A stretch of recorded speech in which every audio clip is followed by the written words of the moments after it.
इस सभागार में उपस्थित बहुत प्रबुद्ध विद्वज्जन, श्रोतागण, विद्यार्थीगण भी हैं। इस सभागार में उपस्थित मेरे अग्रज डॉक्टर कमलाकर सिंह जी, जिनके सौजन्य से हम यहाँ इस कार्यक्रम को संपन्न कर रहे हैं। कार्यक्रम में पधारे हुए अनेक सम्मानित अतिथिगण, ममता कालिया जी हैं, मेरी बड़ी बहन सविता सिंह मैडम हैं, वाजदा जी हैं, रागिनी भाभी हैं, मेरी पत्नी सुमन सिंह भी यहाँ उपस्थित हैं, मेरे छोटे भाई डॉक्टर सानंद और बग्गा जी सपरिवार उपस्थित हैं, नमित जी और सपरिवार उपस्थित हैं, और हम सुष्मिता पांडे मैडम जो मेरी बड़ी बहन जैसी हैं वो भी यहाँ उपस्थित हैं। लालचंद जी बहुत प्रेम से पधारे हैं। आप सभी सम्माननीय मेरे मित्र प्रबुद्धराज और उनकी पत्नी मीनू और मयंक, ये सब पुराने दोस्त मेरे यहाँ आए हैं। इसी कार्यक्रम में मेरे अत्यंत सम्माननीय दिवंगत इतिहासकार प्रोफेसर सुरेश मिश्र जी की सुपुत्री, जो इंदिरा गांधी कला केंद्र की डायरेक्टर हैं, डॉक्टर प्रियंका मिश्र जी, अनेक मित्र यहाँ दिखाई दे रहे हैं। मुझे बड़ा ताज्जुब है कि मेरे एक छोटे से आमंत्रण पर आप सब यहाँ पधारे हैं, और निश्चय ही यह आपकी उदारता है या साहित्य के प्रति आपका लगाव है। मैं बहुत हृदय से आप सबका अभिनंदन करता हूँ। और भी अनेक मित्र जो यहाँ बैठे हैं, जिनका नाम मैं नहीं ले पा रहा हूँ, उन सबका मैं स्वागत करता हूँ। इस पुस्तक को प्रकाशित करने वाले श्री अतुल जी और उनके सुपुत्र भी यहाँ आए हुए हैं। परसों कुछ इस तरह का शोकजनक समाचार उनके परिवार में हुआ, जिससे थोड़ी सी एक अस्थिरता भी पैदा हुई, लेकिन मैं उसमें सहभागी और सम्मिलित अनुभव करता हूं। लेखकीय वक्तव्य के लिए मुझे यहां आमंत्रित किया गया है। मैं सोच रहा था कि दरअसल जिसे हम लेखकीय वक्तव्य कहते हैं, वो कहीं ऐसा तो नहीं है कि वो ऑथरशिप से उपजती हो और वो एक दावेदारी जैसी बात होगी। तो जो अंग्रेजी का शब्द राइटर या ऑथर है, तो ऑथर में तो एक ऑथरशिप है, और मैं जो जिस तरह के विमर्श का या चिंतन मनन का आदी हूं, उसमें ऑथरशिप मुझे उतनी पसंद नहीं है। मैं ये मानता हूं कि कोई भी रचना यह तब उपजती है जब वो किसी परंपरा की कड़ी बनकर आती है, श्रृंखला की तरह। नहीं तो जिस तरह से जैव जगत में कहा जाता है कि हमारा जीवन व्यवस्थित है एक अनुशासन मर्यादा के कारण, मल्टी सेल्युलर जीवन, बहुकोशीय जीवन हमारा है, और वो इसलिए व्यवस्थित विन्यस्त है क्योंकि वो एक अनुशासन में है। जो कोशिकाएं अपना केंद्रक अलग बनाने लगती हैं या अधिक जमावड़ा करने लगती हैं, या कि मर्यादा से बाहर जाकर कुछ क्रूत करती हैं, उनको हम कैंसर कहते हैं। साहित्य में भी ये चीज विगत 30-40 वर्षों में दिखाई दी है। अमूमन हर काल में संभव है कि इस तरह का व्यतिक्रम या डेविएशन या विचलन होता रहा हो। इसलिए मैं लेखकीय वक्तव्य के संदर्भ में केवल 4 बातों की चर्चा करना चाहता हूं। ऑथरशिप नहीं है, ये मेरा विनम्र निवेदन है। आवाज आ रही है इसमें? मोबाइल है कि अब बंद हो। धन्यवाद। पहला सवाल आता है कि ये किताब क्यों लिखी गई। दूसरा सवाल है कि इसमें क्या लिखा गया। तीसरा है कि इसको कैसे लिखा गया, और चौथा सबसे महत्वपूर्ण है कि किसके लिए लिखा गया। मैं समझता हूं कि इससे कुछ बात बन सकती है। अव्वल तो ये कि मैंने इसके उपोद्घात में, जिसको हम इंट्रोडक्शन कहते हैं, उपोद्घात एक पारिभाषिक शब्द है, लेकिन यहां इंट्रोडक्शन के रूप में ही व्यवहृत है। मुझे यह अनुमान है कि अधिकांश मित्र जिन्होंने इस कृति को पढ़ा है, उपोद्घात को पढ़ा होगा, और परिशिष्ट में भी मैंने कुछ अन्य लेखकीय निवेदन किए हैं जिसको मैंने जरूरी समझा। कहा तो यह भी गया है कि कविता के बाहर कोई कवि का वक्तव्य नहीं होता, और जो वक्तव्य बाहर से सपोर्टिव वक्तव्य दिए जाते हैं वो उतनी मदद नहीं करते, उल्टे विभूचन में डाल सकते हैं। तो मुझे इस बात का इल्म है कि मेरा वक्तव्य कहीं ऑथरशिप को न भुनाने लगे। तो मैं रोलाबाद से सहमत अनुभव करता हूं कि जो कोई कृति लिखी जा चुकी है तो वो द एंड है, वो फिनिश्ड आइटम है, और उसी की इंटरटेक्चुअलिटी में भी राइटर को ढूंढा जाना चाहिए, अलग से वक्तव्य की मांग भी क्यों। लेकिन दिक्कत ये आई कि किताब जिसको रचने में इतना समय लगा, उसके साथ कई तरह का लेखकीय व्यवहार मैंने किया, और इतने लंबे समय में एक ही लेखक ने इसे लिखा ऐसा भी नहीं कहा जा सकता, क्योंकि स्वयं मैं जो एक जुवेनाइल जोश से भरा हुआ 20-25 साल में था, वैसा तो अब प्रौढ़ावस्था में मैं नहीं हूं। अपने को प्रौढ़ पहली बार कह रहा हूं। मेरे परिचयों में लिखा हुआ है युवा कवि और आलोचक, तो मुझे मालूम नहीं कि कब तक की उम्र को युवा कहना चाहिए, लेकिन प्रौढ़ावस्था में तो हम आ ही गए हैं।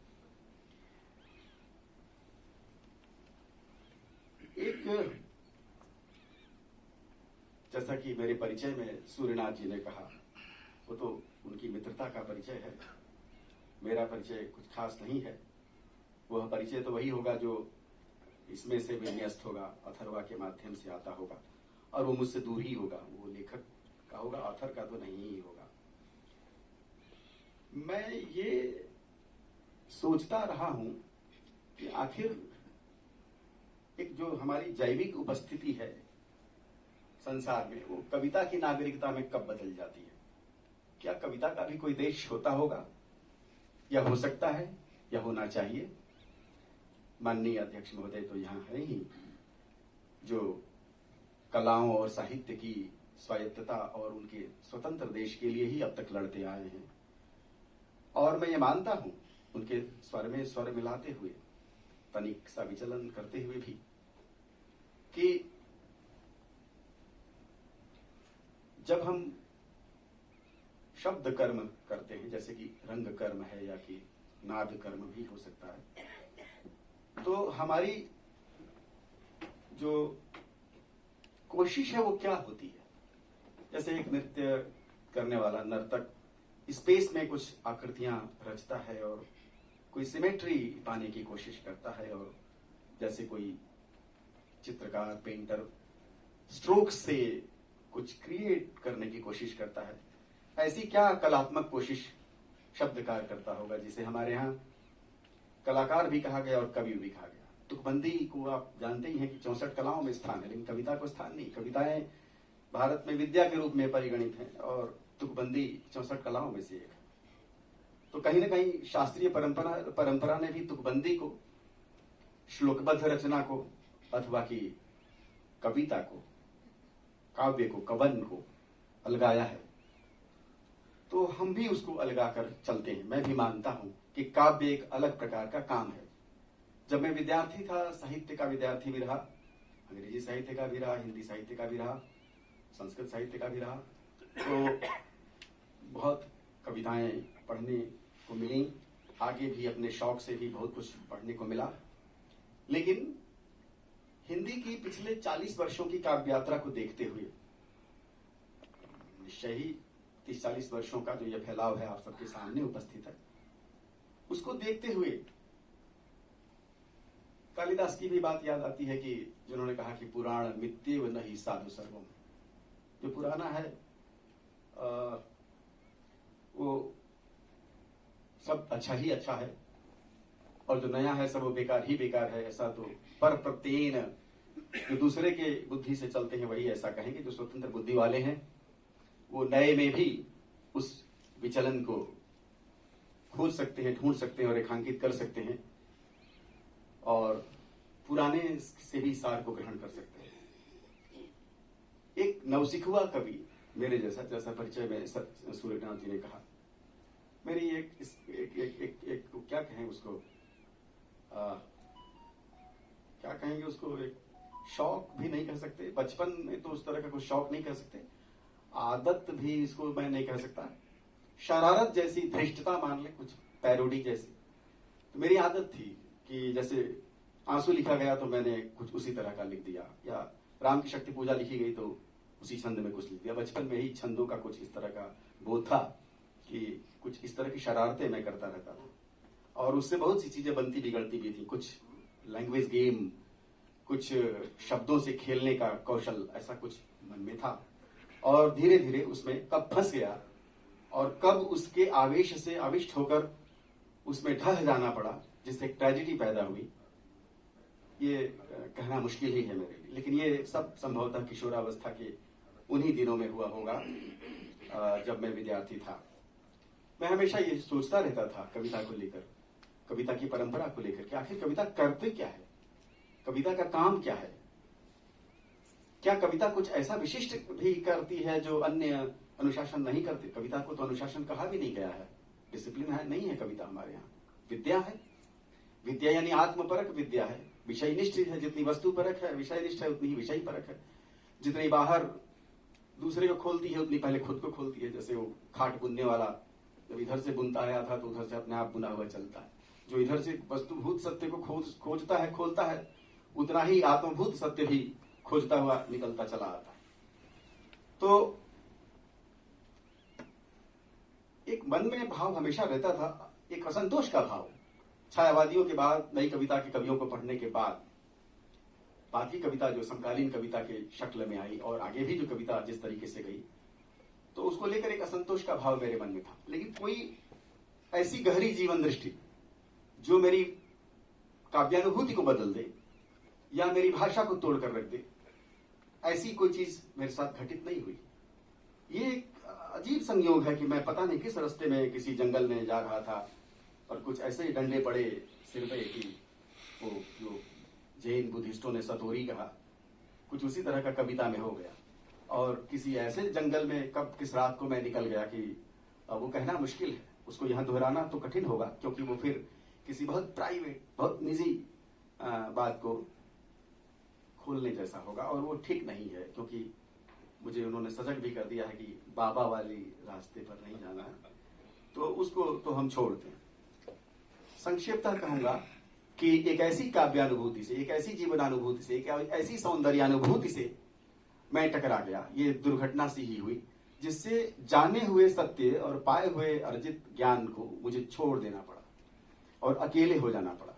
अपना करियर भी मुझे छोड़ देना पड़ा, जिस बात के लिए मैं यही दिल्ली विश्वविद्यालय का छात्र था, तो जिस बात के लिए मुझे भेजा गया था वो सब काम, मेरे छोटे भाई भी यहाँ उपस्थित हैं, मेरी पत्नी भी है, मुझसे कुछ अपेक्षाएं थी, लेकिन उनसे बिल्कुल अलग दिशा में मेरी जिंदगी चली गई। मुझे बचपन से जानने वाले कुछ मित्र उधर पीछे की पंक्ति में मौजूद हैं। कुछ ऐसा मेरे जीवन में घटित हुआ कि जिससे कि वो ज्योतिष और तंत्र का नाम ले रहे थे, कुछ उसी तरह का इजोटेरिक या ऑकल्ट अनुभव हुआ। अब वो कितना सच था कितना झूठ था, मगर हुआ उससे ये, परिणाम उसका ये हुआ कि मेरा जाना हुआ सत्य मुझसे छूट गया, या कि मैं अपने ही हाथों से स्वयं मैं ही छूट गया। और पता नहीं कोई नई चीज हुआ या क्या हुआ ये नहीं मालूम। अचानक एक रात को इस किताब की जो तीसरी पांडुलिपि है, पांडुलिपियों के शक्ल में ये कहानी कही गई है, जो कि मेरी कोई मौलिक कल्पना नहीं है। ये कहां से मैंने लिया है, पीछे परिशिष्ट में मैंने बताया कि जेम्स रेडफील्ड की सेलेस्टियल प्रोफेसी से, अम्बर्टो यूको की द नेम ऑफ रोज से, अनाम दास का पोता 2007 द्विवेदी का है। पांडुलिपियों की कहानी मुझे बहुत नॉस्टैल्जिक तरीके की लगती थी, तो उस तरीके से कुछ कथा बुनने का काम मैंने किया। रमेश शाह जी की एक बात याद आती है कि मुक्तिबोध में जड़ीभूत सौंदर्याभिरुचि की चर्चा की थी, और उन्होंने कहा कि जड़ीभूत सौंदर्याभिरुचि मैनरिस्टिक स्ट्रोक जब पैदा करने लगती है, जब म्यूटेशन करती है और म्यूटेशन से टाइप पैदा होता है, उसमें से कोई नवाचार नहीं पनपता, तो फिर साहित्य भी पनपता नहीं है, कोई नया शैवाल नहीं आता। प्रकृति में भी हम म्यूटेशन के सिद्धांत को जानते हैं, नकल है प्रकृति में, लेकिन नकल के साथ एक छोटी सी भूल है, और जो भूल है वही फिर नए चीज को क्रिएट कर देती है। Mutation but with A difference. मैंने भी अपने ही कवियों की नकल की, पंत की, प्रसाद की, निराला की, दिनकर की, अज्ञे की, मुक्तिबोध की, यहां तक कि श्रीकांत वर्मा की मैंने नकल की, अशोक वाजपेयी की मैंने नकल की। बहुत चालाकी से इसमें नकल गुथी हुई है, but with A difference. Mutation करने में ही कुछ विचलन हुए हैं, कुछ वाहियात और एब्सर्ड विचलन भी हैं, जिससे ये कथाकृति भी बुनी हुई है। Meaning with absurdity. मुझे लगता है कि बिना एब्सर्डिटी के, एब्सर्डिटी एब्सर्ड के अर्थ में नहीं, एब्सर्डिटी बियॉन्ड मीनिंग के अर्थ में। शब्द के दोनों अर्थ, जो प्रतीयमान अर्थ है वो, और जो शब्द की निरर्थकता पैदा होती है वो भी, जो उसकी ध्वंसात्मक गूंज से पैदा होती है, जिसमें शब्द स्वयं को विलीन कर देता है या विस्फोटित होकर समाप्त हो जाता है। तो एक जड़ीभूत सौंदर्यानुभूति के बरक्स जड़ीभूत सत्याभिरुचि की बात रमेशन शाह ने की है कि जो हमारा पाया हुआ सत्य है, कंटेंट है, दिमागी मसला है जिससे हम दुनिया को समझते हैं। एक तो सौंदर्याभिरुचि है जिससे हम कलाओं और साहित्यों को पैदा करते हैं, और एक सत्याभिरुचि है, आखिर क्या है हमारा उद्देश्य जिसको हम खोजना चाहते हैं। तो कभी कभी जब हम विचारधारा के स्तर पर साहित्य में किसी चीज को जबरदस्ती ला देते हैं तो वह सत्याभिरुचि भी जड़ीभूत हो जाती है। सौभाग्य का विषय है कि छायावाद के बाद अगे और एक धारा बहती हुई आई जिसने हमेशा सत्याभिरुचि की जड़ता को, उसकी जड़िमा को बार बार छेनी हथौड़ी से काटने तोड़ने की भी कोशिश की।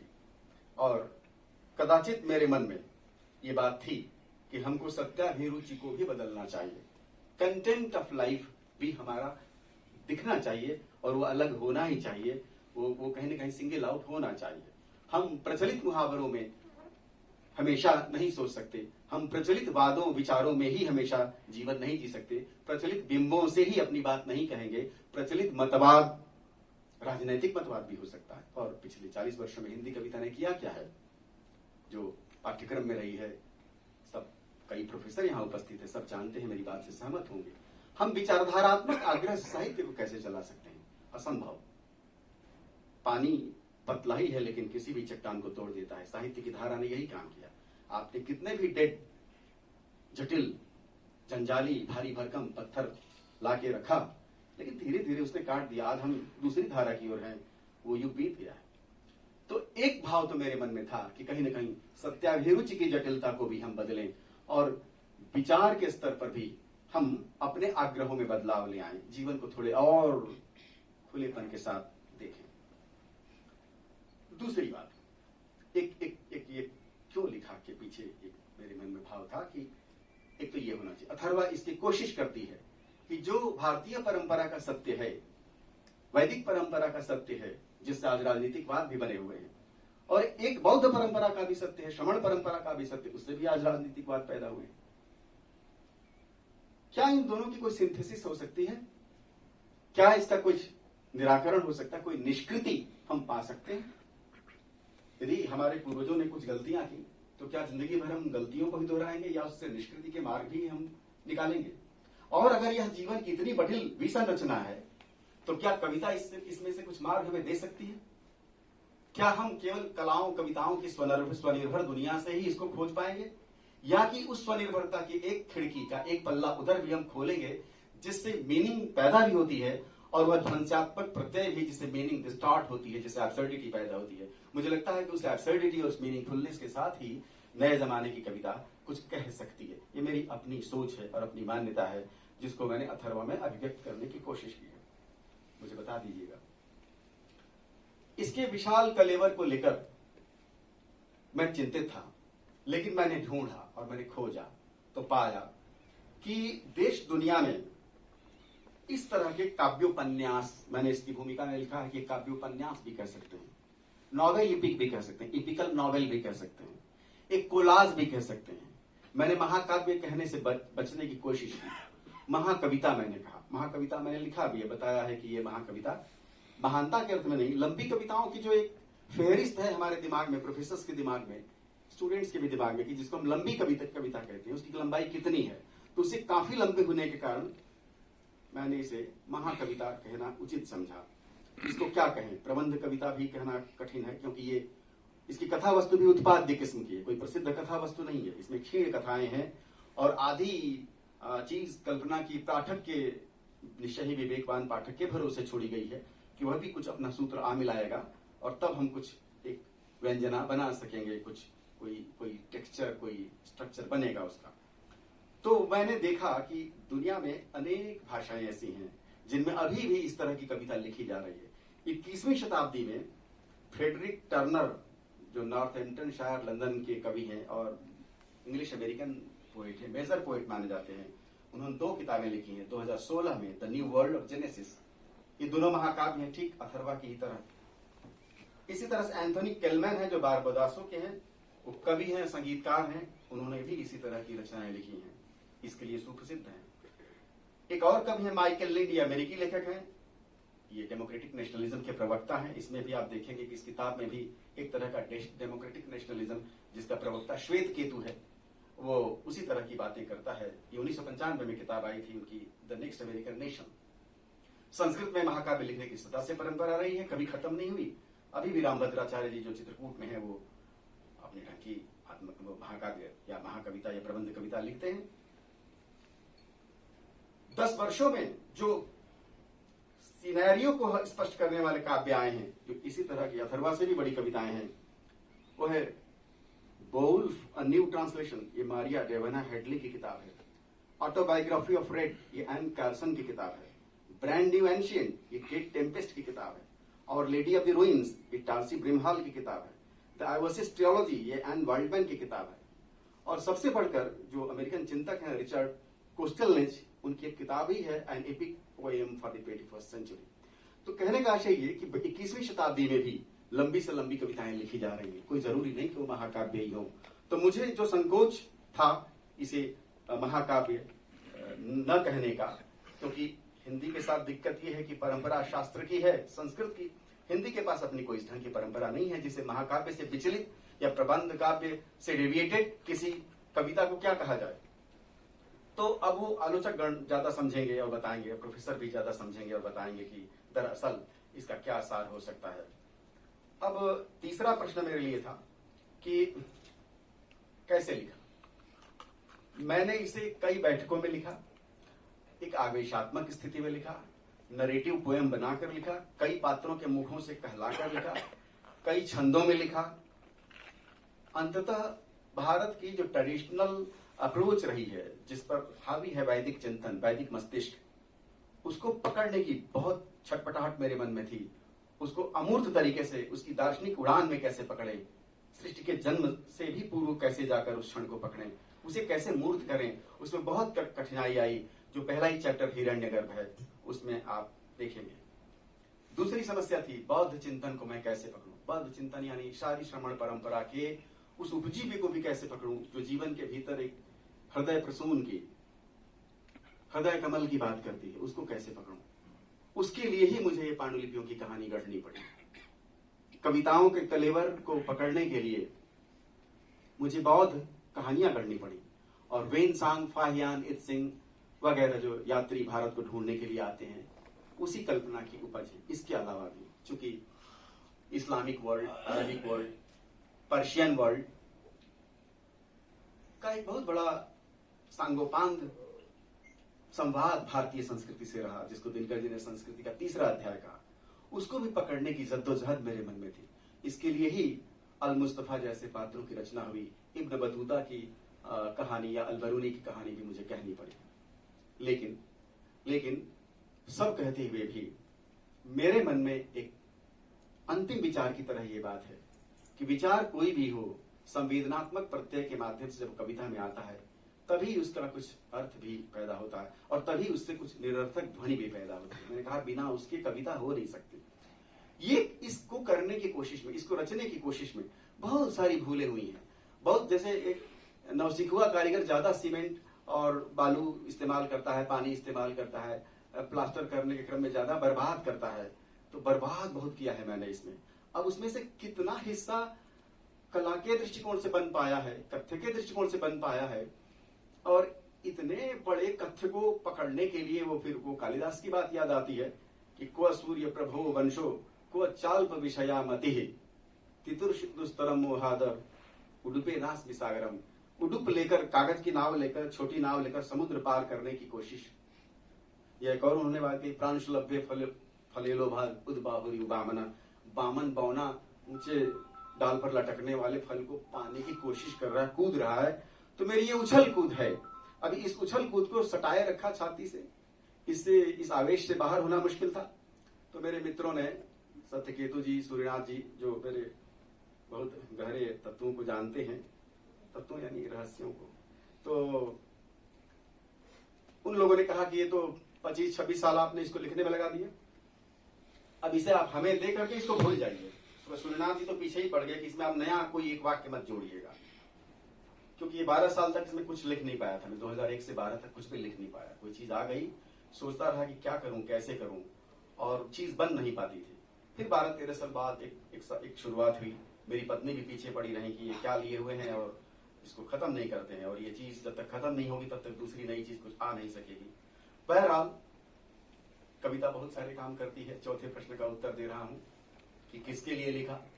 तो मैंने इसको काव्य यशसे अर्थ कृते शिवेतर क्षतय सत्य परिनिर्वृतय कांता संमितयो उपदेश युजय वगैरह वगैरह के लिए मैंने नहीं लिखा। मैं इससे पैसा कमाऊंगा, मैं यशस्वी हो जाऊंगा और शिवेतर का की क्षति हो जाएगी, पर हृदय की प्रमाता की सद्य पर निवृत्ति होगी, और कांता सम्मित उपदेश दूंगा दुनिया को।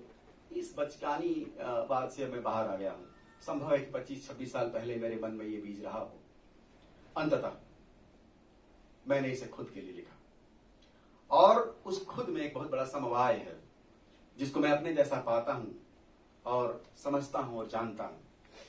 मैं ये भी जानता हूं कि आज पश्चिम में जो फ्लावर पोइट्री और पंक लिटरेचर पैदा हुआ है, और हिंदुस्तान में भी दलित के बहाने एक तरह का पंक आ रहा है, और परंपरा से डेविएट करने के बहाने हम कैंसरग्रस्त कोशिका की तरह अलग ही अपना एक माइटोकॉन्ड्रिया डेवलप करना चाहते हैं।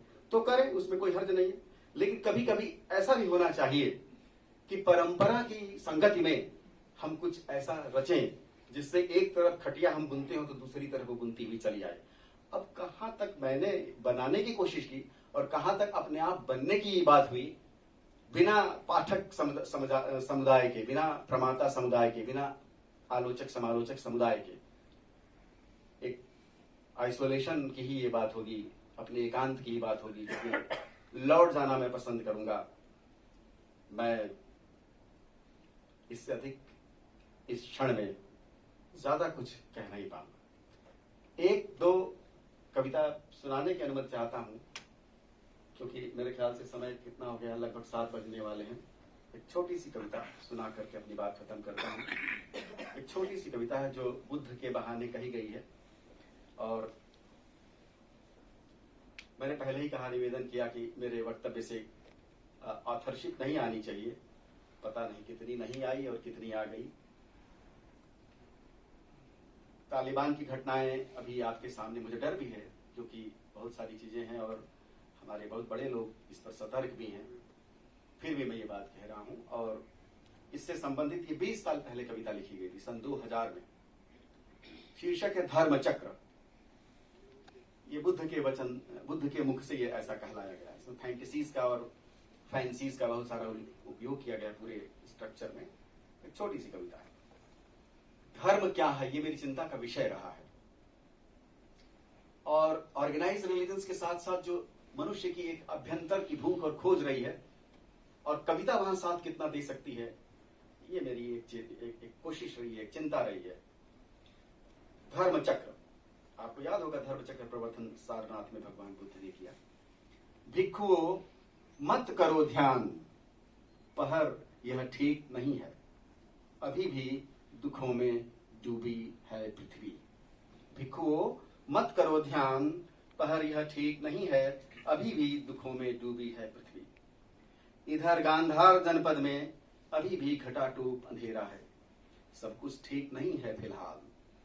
यहाँ हवाएं आतंक और घृणा की बन चुकी हैं हिंसक आंधियां। भिक्षुओं प्रार्थना का समय बीतने लगा है। इधर मेरी तबीयत कुछ ठीक नहीं लगती है, जोड़ों में रह रह कर दर्द उठता है। जाकर देखो उधर, कुछ मन चले तालिबान धर्म की शरण में नहीं है। टूट रहा है कवच, कवच जो धर्म की मर्यादा में जीता है। इंसानियत अंधेरे में गुम हो गई लगती है, बिना कवच के आदमी कितना सुरक्षित है। भिक्षुओं भिक्षुओं उनको उपदेश करो, भिक्षुओं उनको उपदेश करो, वे अर्ध शिक्षित हैं जो कहते हैं बुद्ध तुम हमारे पूर्वज नहीं हो। तुमसे नहीं सीखेंगे हम धर्म की मर्यादा और मनुष्यता का कवच। हमने पढ़ा है पाठ और हासिल की है तालीम, उसमें तुम्हारा नामो निशान तक नहीं है। तुम्हें मिटाना ही मजहबी उसूल है और तोड़ना तुम्हें ही मजहब, सीख यही पाई है हमने। उन्हें मेरा संदेश दो भिक्षुओं, भंते तोड़ो, शीघ्र तोड़ डालो उन बामियानी मूर्तियों को, किन्हीं मूर्तिकारों की शायद कलाएं हों। लेकिन हठधर्मियों, उससे पहले शीश तो झुकाओ बंदगी को, अपना खुदी का झूठा वजूद तो मिटाओ। तोड़ो खुद को कि जिससे अल्लाह में फनाफिल तो हो सको। मैंने तुमसे भी शताब्दियों पहले अपनी मन भावन मूर्तियां तोड़ी हैं, उस दुर्विनीत मन को तोड़ा है जिसके बाद ही दिखती है तूर पर्वत की रहस्यमयी आग। सबको तो तोड़ो अपना अहंकार। और सुनो तालिबान, जिस मदरसे में तालीम पाई है उसके झंडा बरदार उस्ताद को बता दो, मुझे नहीं खुद को मिटाना ही मजहबी तबीयत है। मूर्तियां नहीं, स्वयं को तोड़ना ही धर्म में प्रवेश है। आमीन। भिक्षुओं चलो चलें, प्रार्थना का समय हो गया है। धन्यवाद। मैं अंत में इस कृति के लिए जिनके प्रति हृदय से आभारी हूं, इसकी संरचना में अपने प्रकाशक श्री अब्दुल महेश्वरी जी को धन्यवाद देता हूं, जिन्होंने बहुत सुरुचिपूर्वक इस किताब को प्रकाशित किया। इसमें जो रेखांकन है वो मेरी मित्र डॉक्टर मनीषा शर्मा के हैं जो भोपाल में हैं। इसका जो आवरण आकल्पन है प्रोफेसर विनोद शाही जी ने बनाया।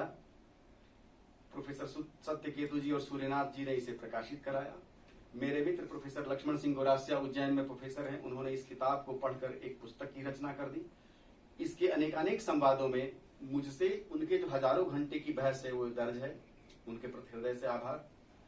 डॉक्टर एमडी सिंह मेरे वरिष्ठ मित्र, अग्रज होम्योपैथिक चिकित्सक हैं गाजीपुर में, जिन्होंने इसका भोजपुरी में काव्यानुवाद किया है, आधा से अधिक कर चुके हैं। मेरे छोटे भाई डॉक्टर सानंद, जो जिनके बिना तो मैं हो ही नहीं सकता, वो यदि नहीं है तो मैं नहीं हूँ।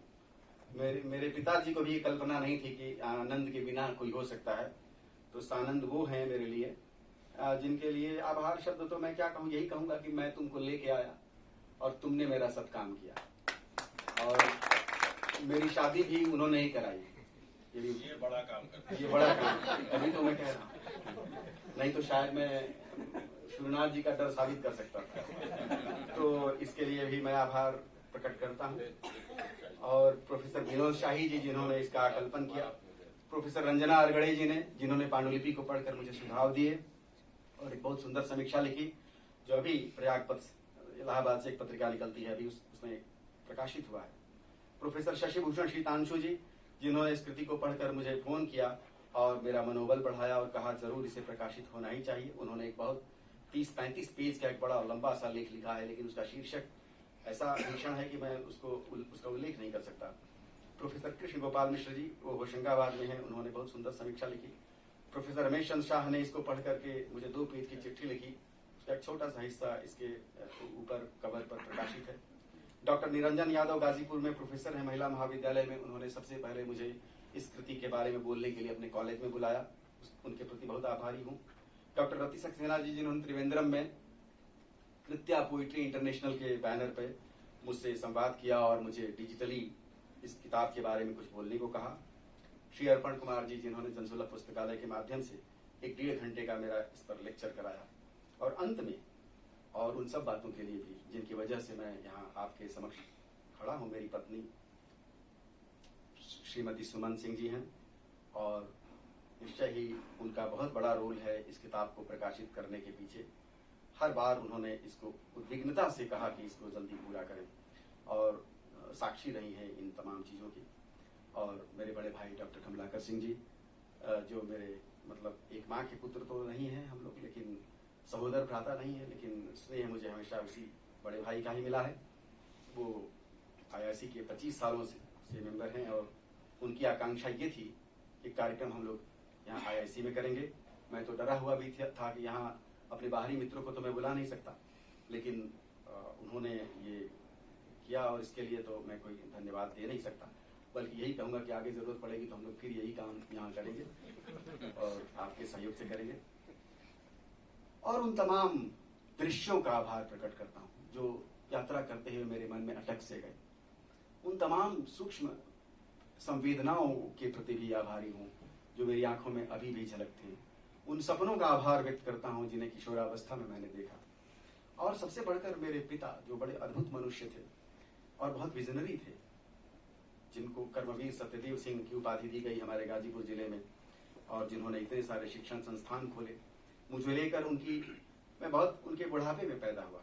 हर पिता को अपने पुत्र से ये भावना रहती है कि ये बड़ा होकर नौकरी करेगा तो पैसा कमाएगा और मुझे देगा।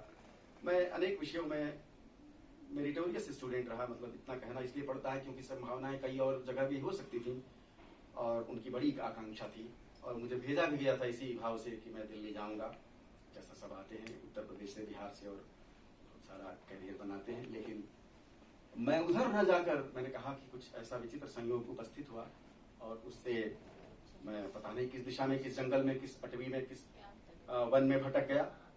तो अपने पापा को भी याद करता हूँ। मेरी मम्मी आने वाली थी लेकिन ठंड से वो डरती हैं इसलिए वो नहीं आ सकी। फिर छोटे भाई आए, छोटे भाई की पत्नी भी आने वाली थी, वो भी नहीं आ सकी। मेरे बेटे बेटियां भी, वो कहते हैं कि आप ये हिंदी का काम करते हैं, इससे आपको क्या मिलता है?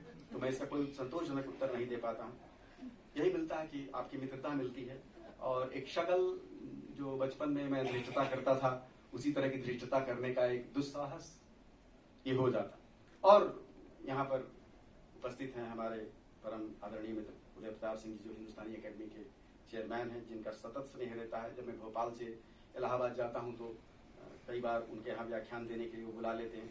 हम प्रोफेसर्स की पुरानी आदत है, प्रोफेसरी तो मैंने छोड़ दी है, लेकिन ये बात बनाना और बतियाते रहना इसकी आदत छूटती नहीं। इसका कुछ उपाय सूर्यनाथ जी बताएंगे। बहुत बहुत आभार और बहुत बहुत धन्यवाद।